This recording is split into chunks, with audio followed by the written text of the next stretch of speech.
you will. Okay, we can show the trailer. Okay, we are live. Hi, this is William Ramsey. Welcome to William Ramsey Investigates. On today's show, I have a very special guest. His name is Michael Pack, Pack.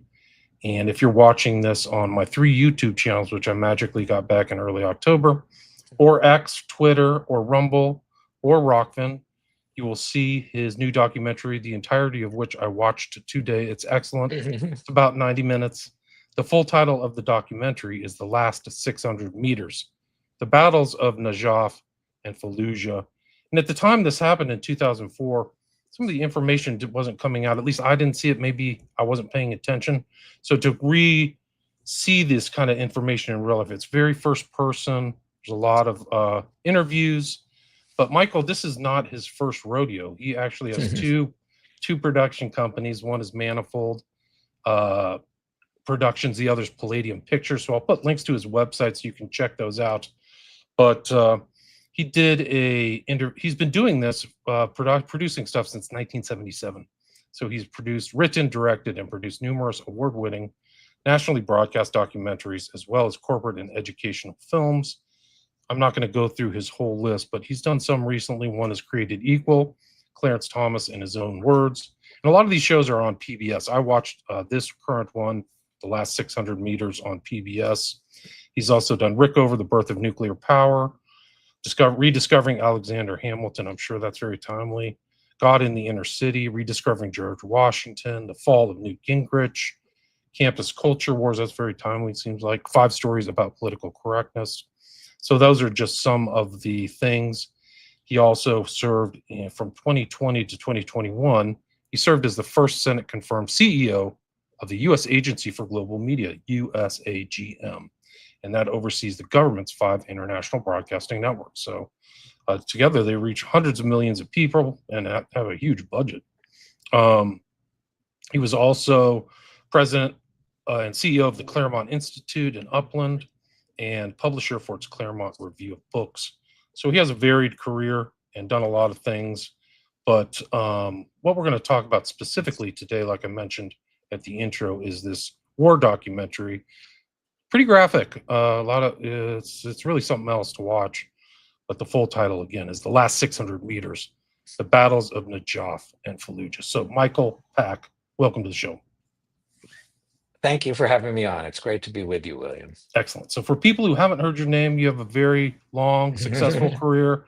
Maybe you can talk about your background leading up to something that happened 20 years ago. Maybe you can talk about the research and why you got interested in this topic and how this documentary got made.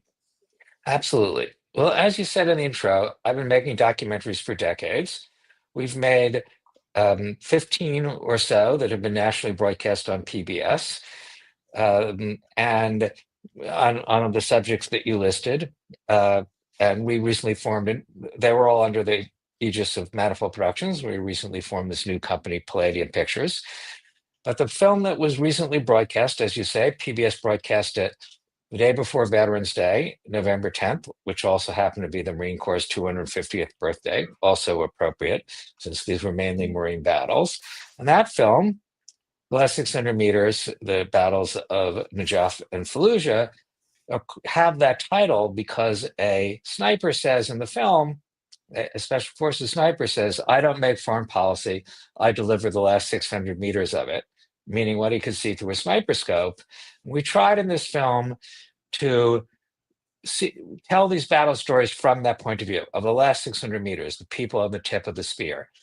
So you hear in the film from people from corporals and sergeants up to the 1-star generals that are in command, but only the people in the field. We don't talk about whether the war in Iraq is good or bad or what the politics of it are, except as it affects the people in the field.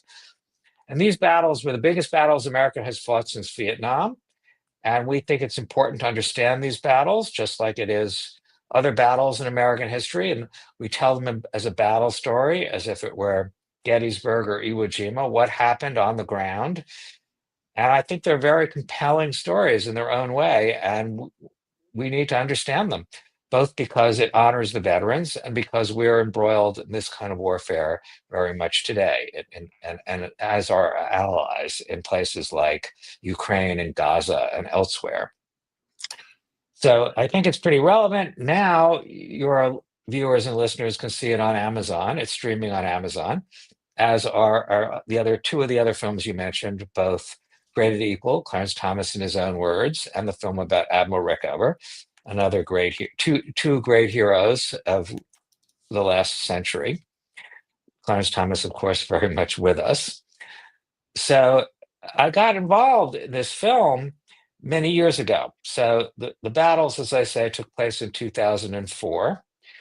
And I was already making a film about the war in Iraq.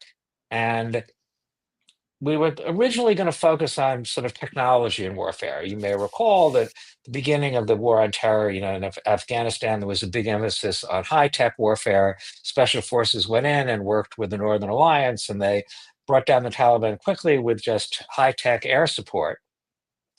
But the more I researched these battles and the war in Iraq, I saw that a lot of these battles really depended, as they always have, on the grit and valor of the people fighting them in the last 600 meters. And that these battle stories weren't being told. And so that's what we endeavored to do. And we conducted the interviews with the people in the film 3 years after the battle in 2007, when their memories were fresh and they were still young, or they were approximately the same age they were in the battle. And the way we made the film is we found the most dramatic footage of the battles. They were already 3 years old when we were making the film. And that footage would be provided both by the military cameramen, combat correspondents, and commercial still photographers, who I think were very heroic and did a brilliant job collecting the footage. And once we had the footage, then we looked for the Marines, soldiers, and others, special forces, that were in the footage. So we conducted the interviews, you know this because you've seen it, obviously, but they look right at camera. They tell their story in first person about what you're seeing in the footage, and there's no narration, no commentary. You hear what it's like in the battle from the people who fought there. So we finished a version of the film in 2008, and it's principally funded by the Corporation for Public Broadcasting. And as I said, I've done many films for PBS. I thought this was just zip right in, but PBS, for various reasons, chose not to broadcast it. The only one time that happened in my entire history.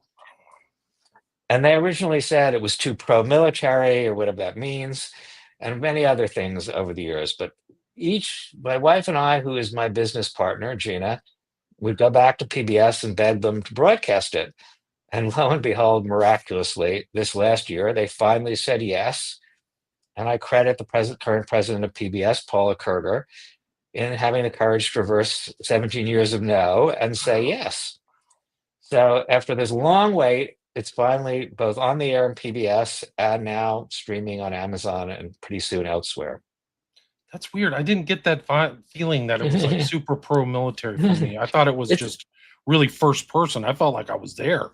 Like, wow, they're breaking down and going through these houses and stuff. Wow. It's not pro-military. I mean, I think that, at one point, the people at PBS said I must have used, special casting or contrived to get especially articulate Marines, but I didn't. These were the Marines in the battle, and they happen to be articulate and compelling characters. And I don't think it's necessarily pro-military. It's not really a rah-rah, military film. We have a lot of the horrors of war. As you know from the film, the first Battle of Fallujah began when 4 Blackwater contractors were murdered, burned, dragged through the streets of Fallujah, and 2 of them were hung from a bridge. Hardly a pleasant thing to show to viewers, and it was that motivated the first Battle of Fallujah and begins the process that the film depicts, from the first Battle of Fallujah in the north against Sunni insurgents, then Najaf in the south against Shia insurgents, and then back to the second Battle of Fallujah in the north. Gotcha. I have the trailer set up. Do you want to listen to this? It's about 30 seconds. Absolutely. Okay, let me see. Hopefully you'll get the video. I mean, the audio. Can you hear the audio? No. Try that again. Sometimes it's a little dicey. You gotta share it from the sitting. Let's try this. I mean, as long as your listeners can hear it, I know what it says. Can you hear it now? The order is Yes, See, but let's go back to the beginning, though. Now Okay, I can yeah, hear you got it. You got it. it. we wanted to go. We were just waiting on the edge of a knife. When are we going to get to go? The order is seize the city. RPGs, small arms fire from everywhere. I wasn't worried about, getting shot or getting wounded. I was worried about the guys to my left and right. I told him that I wanted to go, and he looked at me and said, "Sorry, you're going to die." There it is, just a short trailer, guys. I'll put links to the documentary in the show notes so people can share it, check it out. And there's a longer trailer, 2-minute trailer on our website, Manifold Productions. See if I can find that. I didn't mean to break up your thing, but yeah, I think that when those Blackwater guys were murdered, I think it hit the news pretty hard back then, if I remember correctly. It was a People might huge remember. story.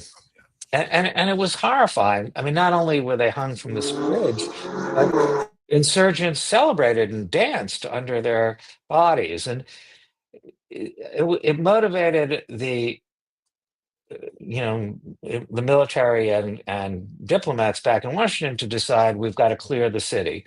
So the Marines went in, and because of the way the media had manipulated it, it made the Marines look particularly violent. And because of that international outcry about their violence, not the violence of the insurgents who had killed the contractors, they were ordered to stop halfway into the into Fallujah, stayed there for a long time while kind of some fighting went on, and finally pulled back. And they handed Fallujah to the so-called Fallujah Brigade, essentially the insurgents, and they were allowed to run it their way. And it was quickly became an armed depot, a place for insurgents to stop and rest on their way to other parts of Iraq. It was sort of a home for Zarqawi, who was in charge of Al Qaeda in Iraq at the time. And then there were torture chambers there, and they finally conducted beheadings there. And the insurgents were proud of the beheadings. They posted them on their website, and part of them is in the film. And it was those atrocities that finally motivated the second Battle of Fallujah, when the Marines then went into Fallujah to clear it a second time, this time going house to house, north to south through the town. But because of the negative press of the first time, they announced ahead of time that they were going in and asked all of the civilians to clear out, and maybe 80-90% of them did, and they went to nearby Ramadi. But of course, the leadership of the insurgents left too and also went to Ramadi. So they cleared the houses, but the only people left were some civilians and sort of insurgent foot soldiers who were just going to kill as many Marines before they died and went to heaven and got their reward. So they were, hopped up on amphetamines and ready to kill as many as they could, and making it a particularly gruesome and difficult battle.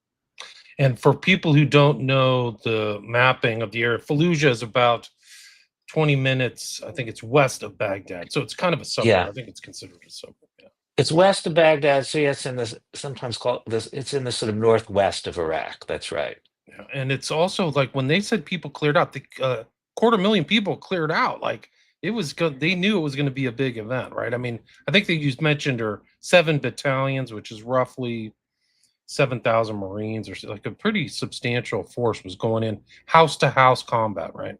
House to house, and we depict a lot of that. We follow one squad through there, and then finally this very, very dramatic scene at the end of the Battle of Fallujah at Hell House, where Marines are pinned and other Marines have to go in and rescue them and risk their lives. And it's, I think, a very amazing scene. I mean, the insurgents have these Marines trapped in one of these buildings that they're clearing, and they're shooting down from the upper story at these wounded Marines that they don't kill but leave wounded to lure other Marines in to rescue them and then wound them. A not uncommon insurgent tactic that tends to work until finally other Marines have to sort of get through another entrance that is barred, and they have to take their Kevlar off. So they go in unarmed into this kind of kill zone and to rescue the Marines, which they finally do, crossing this crossfire, this kill zone 4 times to pull the Marines out. And over a very long firefight where they finally pull all the wounded Marines out before the house is leveled by tag fire and other fire. So It's a really gruesome firefight. Yeah, and I think you mentioned in the film, or somebody mentioned, the intent of these insurgents was to kind of get as close to the fighters as possible. That was kind of their fighting tactic. So it wasn't like a sniper war; it was like hand to hand, close combat, right? It was hand to hand, and that was true too. In the middle battle between these two battles of Fallujah, we focus on this battle of Najaf in the south against Shia insurgents, the Mahdi militia. Najaf is one of the holiest cities in Shia Islam, and it has the Grand Ali Shrine.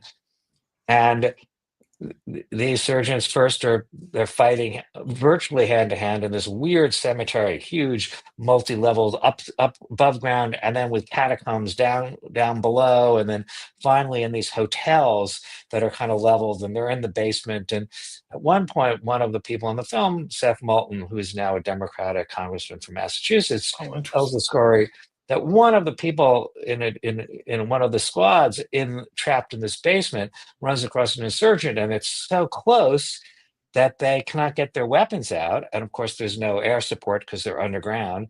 And they pull out their knives, and it's like a knife fight. It could have been from hundreds of years ago, until Marine stabs the insurgent in the eye with his knife and kills them. A brutal, low tech fight that relies on the grit and toughness of Marines as it has for hundreds of years.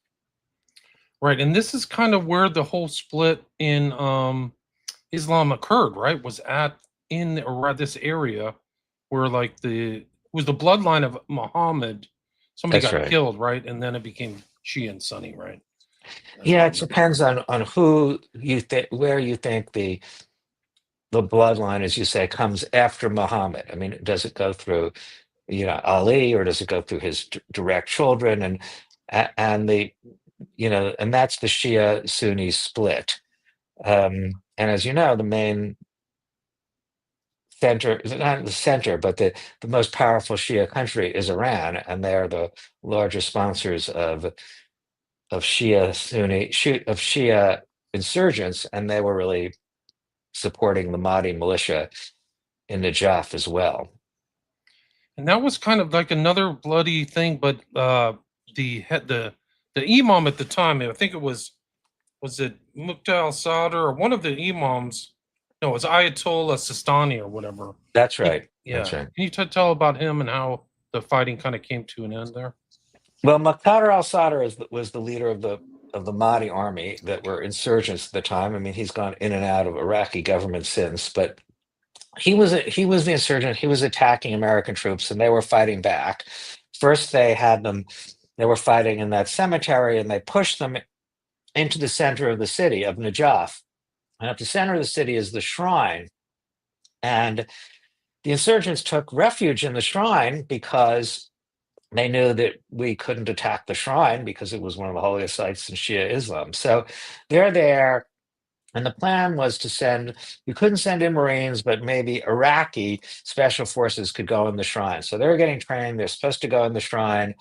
And just when the Marines think they're going to end the Mahdi army and the threat of Muqtada al-Sadr, that imam that you mentioned, Sistani, comes up and he makes a deal with Sadr, and they can't fight Sistani, and then the battle is over, and the Mahdi militia escapes, to fight and harass troops another day. And it's a good example, just like the Fallujah Brigade, of how this kind of counterinsurgency, if you've got to make a deal with these people and you're trying to win hearts and minds, you're often put in impossible political situations where you're giving the military, nearly impossible and conflicting and changing goals. Right, and it showed the kind of international character of a lot of the Iraqi war. Like, it's in Iraq, but there's fighters coming into Fallujah and influence into Najaf from outside of Iraq, right? Wasn't it? I thought I read that there's like fighters from all over the world. That's right. Yeah, is that right?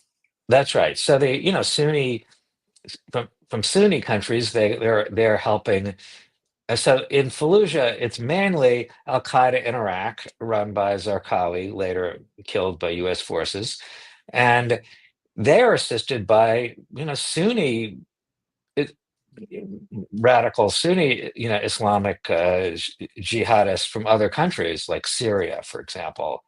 And whereas in the South, the Mahdi militia, they're getting support from Iran. And so there's a lot of foreign influence there. That is quite true. Otherwise, these forces it couldn't really sustain these forces. And so you interviewed these guys in 2007. It's interesting when you said one became a congressman. Have you followed their post-war lives at all, in addition Well, to the one you just mentioned? a little bit, but what happened really is, so as I sometimes say, I promised these people in 2007 that I would get the show nationally broadcast. So I say, but I never said when, and now 17 years later, it is nationally broadcast. So I guess I fulfilled my promise. It shows you that whenever you get somebody to promise, you should get them to cite a date. But because it was broadcast now, we had a big screening in Washington at the Navy Memorial that my wife put together, and we invited all the veterans, and many came, and they were up and did Q&A after the film, and it was an extremely moving event for everybody who was there. And they were talking a lot about their experiences and what it was like. And I had not seen one or two of them I had been in touch with by text and email, but I hadn't physically seen them. And it was really actually great to see them. And now I've heard from a few more of them from via email. I mean, really, 17 years is a long time. I mean, I just heard from the Special Forces colonel who was in the film, who was great, and he's now retired, right, after 25 years as a special, in the military. Yeah, so a lot of them those that were corporals and sergeants that were 18, 19, 20, now they've all had married, they have children. As one of them says, now I'm a little fatter and balder, but it's amazing to see their spirit there. One of them, Cuomo, who's I think now a colonel, but I think he was a captain in my film, or maybe a lieutenant. He said, and even now he says, we're Marines. You can put us anywhere in the world, give us enough Marines, we could win any battle. We can't figure out the strategy of the war. That's the business of the Pentagon and our bosses. We're Marines, we could win any battle. I mean, it's that spirit I could still see in these men, and they're mostly men. There's one Special Forces Air Force woman in the film, and it was really inspiring to still see them. And some of them are still in service. Most of them have retired or done other things, but the spirit is there. Many of them have children that have gone into the service after them. Interesting. I mean, these are the people the country relies on to fight the wars and do our bidding. I mean, there's a culture there. I mean, I don't know about you, but in my family is not really a military family. My father was drafted, but in general, we're not a military family. I didn't have, until I made this film, I didn't have a lot of connections to the military, but it's inspiring to see them, and we rely on them. We need these people out there, risking their lives for us. We owe them a huge debt, especially the ones that actually have seen combat, especially the ones that have seen the intense combat of Najaf and Fallujah. And I'm pleased that PBS finally put it on the air and we can honor them and their sacrifices in some cases and what they all did for us. So it was inspiring to see them. My children, I have 3 sons, now around 30 years old, and then in middle school and high school, and it was inspiring to them. My oldest son is now a DC police reservist officer, and I think his desire to do that, he would say, I think, comes from meeting these young Marines when he was just in middle school and high school. So I think everybody else in the country that isn't connected to the military should have some understanding of what that culture is like, what these people are like, what they're doing for us. I mean, we've got a lot of support from military families and people in the film, but it's really designed for everybody, for people, civilians with less connection. Right, to see that up front and how maybe that's why the people at PBS didn't like this as a pro-war, is because they had this elan, this camaraderie, and a care for one another, and like working together and keeping the line. And it wasn't just a bunch of gung-ho mentality. It didn't, like, they're coordinated and working together and angry when they get wounded. And I mean, people died. Like you didn't show the ones who didn't make it, like because people didn't make it, right? Like I mean, I think you tallied the dead at 70 in one battle, and And a huge more wounded. I mean, there are a lot of yeah. We did focus on wounded, as you say. This one Sergeant Piano, we show him after he got a bullet that went into his helmet, and luckily was only a wound and didn't kill him. They thought he was dead. And as you say, he's a Marine sergeant. And as he was saying, when you're wounded, he feels he let his men down because you're not supposed to get wounded. That's a kind of Marine attitude. I don't know that I would be able to say that. Um, but yeah, the Hell House, surely we showed these wounded people. There's a famous, and at least among Marines, shot of one of them coming out holding his, wounded, still holding onto his pistol, buoyed up by two of his comrades. Yeah, and the comradeship is very impressive. You could really see it even in our screening. As they said, in some ways, they're closer to each other than their wives and family. They've gone through something really intense and really surreal. We don't stint the surreal, weird, netherworld aspect of the film. But yeah, the bond is really intense. Hard for those of us that haven't gone through something like that to imagine. it was interesting. They had a reference to Kubrick and Full Yeah, Metal yeah, Jacket there, but you can kind of get that sense, like you went through something intense. It's probably like a psychological defense mechanism when you go through hand-to-hand combat or something like that, like to try to deal with the trauma or whatever, is to kind of tell funny jokes or sing that's songs right. or whatever. We have Um, we have some of that in the film too. That's right. right. What is the screening that you had? Is it, and this film is available now on PBS. I mean, they can watch it on your website or on PBS or on Amazon. Is it anywhere else? Not yet. The Okay. PBS is distributing it. I think they intend to put it elsewhere, but at the moment it's just on Amazon, and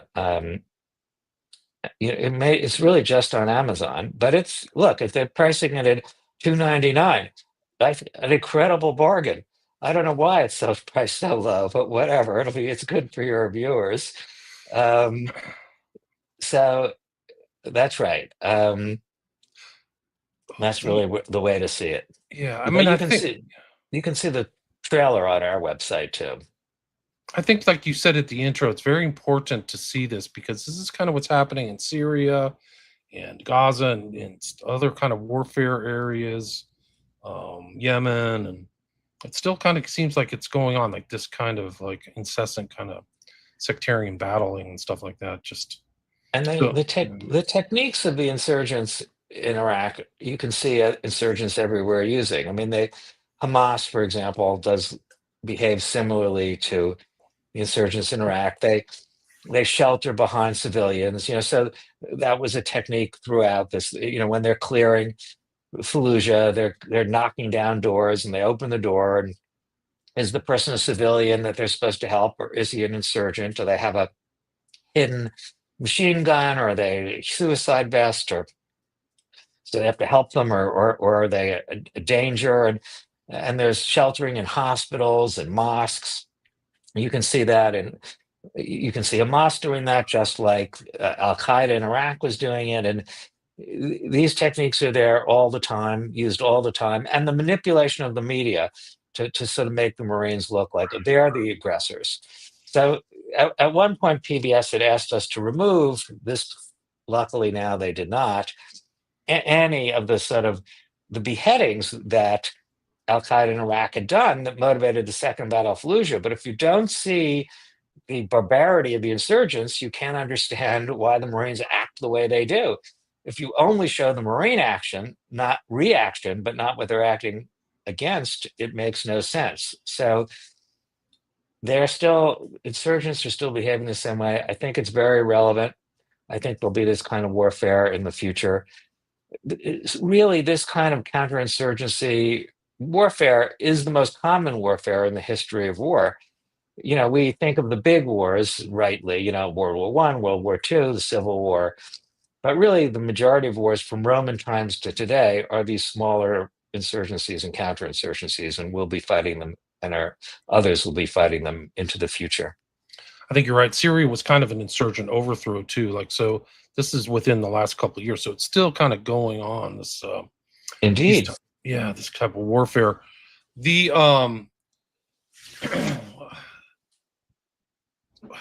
there was like one of the things about Fallujah is like you're talking about the barbarity of the insurgents. They were using Fallujah as a nexus point for arms and warfare and IEDs and all kinds of RPGs. I think you said in the film like 1 in 5 houses of a 300,000 population city had arms in there, like literal military arms, right? Something like that. So You can see in the film them going to a house, and you can see the cache of arms that they're uncovering that they have to destroy. I mean, and it's not just a little; they're enormous. So yeah, it was very impressive, and that's what was left in Fallujah after everybody fled to Ramadi. So how much was in there before? Who knows? it's a good point. So there's tons of arms there. There's a lot of sophisticated working with tanks and things like that. You had a tank gunner in there. Mm. So it's not just the kind of boots on the ground type people. There's a lot of things going on. I mean, they literally, I think they said they went through like every single house and broke down the door. Like imagine the clearing process of just that one city. It just had to have been incredible. Like to go through systematically go through the whole town. And Fallujah is a pretty big city, so that's right. It's very, it was a very long, drawn out, and dangerous operation. Yeah, pretty remarkable. So those are it. I would highly recommend people check this out. Really interesting. It kind of refreshed my memory about the post kind of Iraq war. We use the number 2003 as the invasion, but there's a lot that went on after that. This tells that story in two different places, Fallujah and Najaf. So people check it out on PBS or Amazon. Is there anything else you'd like to add or anything I missed? I mean, is there anything else you'd like to provide to the audience? Yeah, so our older shows, in a way, Less 600 Meters is both new and old, are on our Manifold Productions website, as you mentioned earlier, manifoldproductions.com. And it can lead you to how to see them all. But our newer productions are on palladiumpictures.com. And we are currently doing a series of short documentaries in collaboration with the Wall Street Journal. The first 2 are on their website and are free, but you can find them on our website also, our work. And the first 2, one is about the worst anti-Semitic riot in American history, which was in Crown Heights, Brooklyn in 1991. And the other one is about the prime ministership of Liz Truss and her battle with their version of the administrative state, which she calls the blob, and her struggles and people who have other views of her. And we have 3 more coming out, so keep watching that space. One military one on the withdrawal from Afghanistan, sort of at the end of these wars, and 2 COVID ones, one on the trucker convoy during COVID, and one on Jay Bhattacharya and lockdown critics. And finally, we have an incubator program, which you can see up there on the Palladium website, where we want to train young, sort of right of center, non-woke filmmakers, and we give them a grant for a short film, up to $35,000 for a 15-minute film. We work with them all year with the executive producer. I'm right now, as I talk to you, I'm in Athens, Georgia. We're, looking at the editing of one of them with one of our incubator fellows this year. Awesome. We work closely with them, and we give them a chance to make a film. So these are really not for recent graduates from film school, but people with maybe 1 or 2 films. Maybe they've done them for think tanks or other organizations, and now they want to make their own film. And this is a chance to do that and try a kind of film they haven't done before. So the application is open, and it's easy to apply. You just go to the Manifold Productions website and hit the incubator apply here button. So I invite any of your viewers who want to do it, or if they know anybody, either a friend or a maybe child that they know, or anyone that they think should apply, they should invite them to apply. It's easy, at least in the beginning. There are 2 stages, and the first stage is relatively simple. Nice. So people check that. I will put a link to palladiumpictures.com And so people can check that out, and also Manifold. So all these other, you can see the links to 15 other documentaries. So if you're a documentary enjoyer, people who like documentaries, here's a whole new swath of documentaries you may have missed. So you can go check them out. I mentioned some of the titles in the intro. What's the one you did, or most recently? Was your most recent one about Clarence Thomas? That's the most recent one on the Manifold website. Yeah, created equal, Clarence Thomas in his own words. But these Wall Street Journal ones are somewhat more recent. They're shorter, they're only 30, 40 minutes. So they're easier to see, and they're free, so you don't have to pay even $2.99 to Amazon. Although I hope that viewers can afford that. And by the way, people can go to my X account, Michael Pack _, but I actually think the websites have way more information. Gotcha. So, and you also see some links to your social media. Thought I Yeah, saw that's some right. links somewhere, so you can see Facebook, Twitter. Yeah, that's And right. where's the best way if people want to follow up with you or have any additional questions or ask questions about the incubator thing? Where's the best place to reach you? Is it through one of your websites? Yeah, both the websites have a way to reach out to us. I think the incubator one, would be through the Palladium Pictures website, and any other questions on the Manifold website. Right. So there's contact information for That's both of right. those. Is there anything else you'd like to add before we wrap it up? No, that's a very Okay. thorough interview.